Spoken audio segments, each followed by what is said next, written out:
Ernakulam fort കൊച്ചിയിലെ new year ആഘോഷത്തിന്റെ ഭാഗമായി പാപ്പാഞ്ഞ് കത്തിക്കുന്നതിനെ ചൊല്ലി ഇക്കുറിയും തർക്കം. ഫോർട്ട് കൊച്ചി വെളി ഗ്രൗണ്ടിൽ ഗാലാഡി ഫോർട്ട് കൊച്ചി ഒരുക്കുന്ന പാപ്പാഞ്ഞിയുടെ നിർമ്മാണം തടഞ്ഞ് പോലീസ് സ്റ്റോപ്പ് മെമ്മോ നൽകി. എന്നാൽ പരമ്പരാഗതമായി വെളി ഗ്രൗണ്ടിൽ നടത്തിവരുന്ന ചടങ്ങ് ഒഴിവാക്കുന്നത് നീതിരഹിതമാണെന്ന് ഗാലാഡി ഫോർട്ട് കൊച്ചി ഭാരവാഹികൾ പറഞ്ഞു.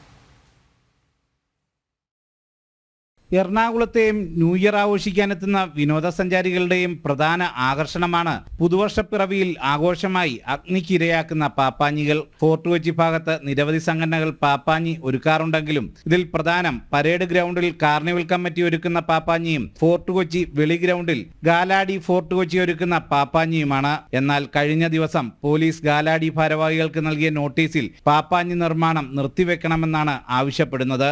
എന്നാൽ പരമ്പരാഗതമായി നടന്നുവരുന്ന ഈ ചടങ്ങ് തടസ്സപ്പെടുത്താനാവില്ലെന്നാണ് ഭാരവാഹികളുടെ തീരുമാനം. ഒറ്റ കാര്യമേ പറയുന്നുള്ളൂ, എല്ലാവരും കത്തിക്കുന്നുണ്ട്, കത്തിച്ചുകൊണ്ടിരിക്കുന്നവർ കത്തിക്കട്ടെ. അപ്പോൾ പരമ്പരാഗതം അങ്ങനെയാണെങ്കിൽ ഞങ്ങളാണ് പരമ്പരാഗതം. ഞങ്ങൾ ഗാലാഡി രജിസ്ട്രേഷൻ വന്നത് കുറച്ച് നാളായിട്ടുള്ളെങ്കിലും ഒരു 20 വർഷങ്ങൾക്ക് മുമ്പ് കത്തിച്ച് തുടങ്ങിയ ഗ്രൗണ്ടാണ് വെളി മൈതാനം. ആ വെളി മൈതാനത്ത് നിന്നാണ് ഇതെല്ലാം തുടങ്ങിയിട്ടുള്ളത്. അതൊരു 30-40 വർഷങ്ങൾക്കൊക്കെ മുമ്പ് തുടങ്ങിയിട്ടുള്ളത്. അവരുടെ പിൻതലമുറക്കാരാണ് ഞങ്ങളെല്ലാം. പോലീസിന് ഞങ്ങൾ തന്ന 24 മണിക്കൂറിനുള്ളിൽ റിമൂവ് ചെയ്യണം എന്ന് പറഞ്ഞതിന്റെ ഭാഗമായി ഞങ്ങൾ തിരിച്ചു കൊടുത്തിട്ടുണ്ട്. അതിന്മേൽ വെയിറ്റ് ചെയ്യണം ഞങ്ങൾ. നിർമ്മാണം പാതി വഴിയിൽ എത്തി നിൽക്കുകയാണെന്നും പോലീസിന്റെ സമീപനം നീതിരഹിതമെന്നും ഖേദകരമെന്നും ഗാലാഡി ഫോർട്ട് കൊച്ചി ചൂണ്ടിക്കാട്ടുന്നു.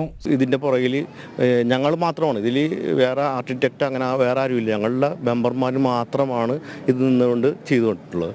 അതിപ്പോൾ പൊളിച്ചു മാറ്റണമെന്ന് പറഞ്ഞാൽ എന്ത് അർത്ഥത്തിലാണെന്ന് നമുക്ക് മനസ്സിലാവുന്നില്ല.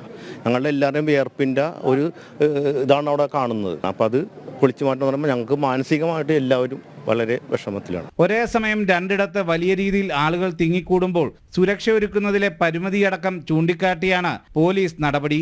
എന്നാൽ രണ്ടിടത്തായി ജനങ്ങൾ ഒത്തുകൂടുമ്പോൾ തിരക്ക് കുറയുകയും അപകട സാധ്യത ഇല്ലാതാകുകയും ചെയ്യില്ലേ എന്ന ചോദ്യവും ഉയരുന്നുണ്ട്. സുധീഷ് ഗോപാൽ, ജനം, കൊച്ചി.